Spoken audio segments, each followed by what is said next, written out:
My name's Isla Chaney and I'm a contemporary sculptor, and I work from my studio in St Michael's Trading Estate in Bridport. I make, I suppose, they're abstract sculptures, predominantly hand-built in clay. I'm continuing a piece that I've already started, and so I'm just scoring the clay to make it ready to join the new coils on. And this is black clay that I've dyed using mixing oxides into the body, because, as I said, I don't like to colour afterwards. I like all of the surface texture and the colours to happen within the process of making rather than adding on afterwards. And I find there's something about the sort of purity of how that happens that's appealing to me, and the limitations that I set myself I find helpful. I like restrictions, so limiting myself to sort of three basic colours, as sort of the natural clay colour, white or black, allows then, that decision is already made. I've decided then it's about the form, or about what the form's not. As I said, it's about defining, these objects are mostly about defining space, really. So it's almost, you wonder what's more important, the actual object or the holes in between. I'm undecided about that yet. What's more important, what they're not. Coiling is a very traditional, the oldest way I think of making with clay. A lot of my pieces actually are made using coils in various ways.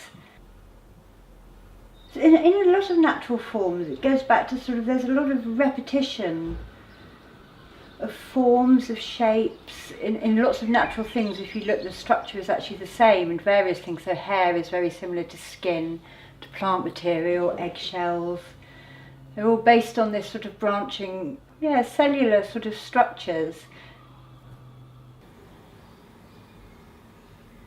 They're not meant to be, and they're not sort of representative of any particular thing. I can't say whether that came from, it does look quite bony, but it may well have been the eggshell that inspired me, I don't know, or the leaf, or so they're not meant to be a direct representation. I did a degree in ceramics, in 3D design, but I specialised in ceramics. Before I did this, I did horticulture. When I first left school, I did an old-fashioned horticultural apprenticeship, and then did floristry, and then did garden design.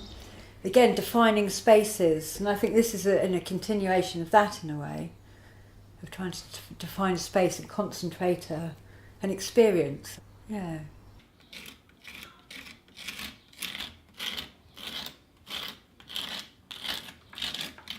I made these forms, and initially they were inspired by looking at things in a microscope, and they were sort of an open, continuous form.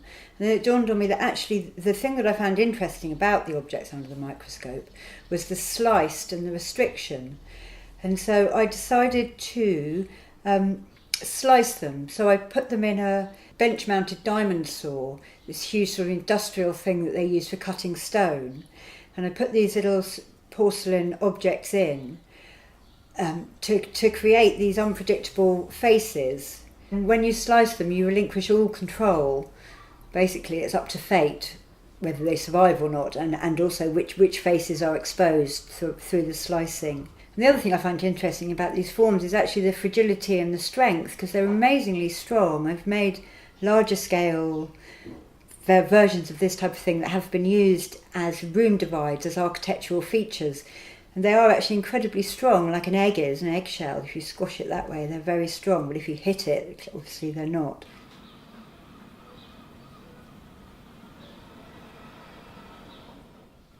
The work I'm showing at Lyme Regis is a piece that has been commissioned as part of a different exhibition about the South Dorset Ridgeway.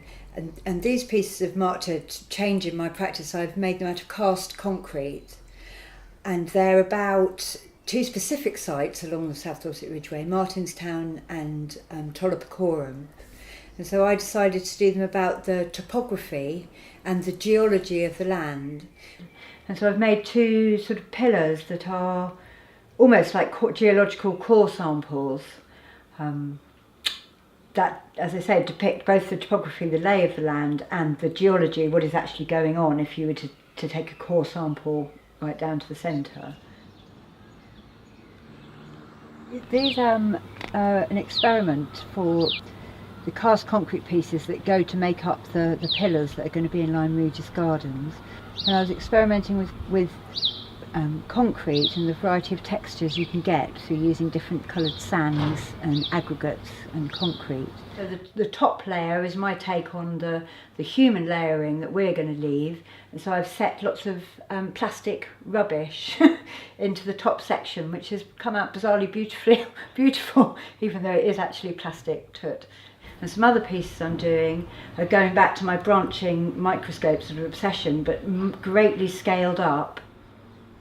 In this case they're going to be stacked on top of each other, but they're almost like a visual jigsaw. They can fit together in any formation. You make something and you want to make it again, make it better, make it different, view it from a different angle. I don't know what drives me, but I'm very driven. Honestly, when I take my daughter to gymnastics, I've got like an hour. I can focus within that hour and be totally in it, and then, oh my God, 2 minutes! There's that sort of, I'll use every moment. It's like a sanctuary, really.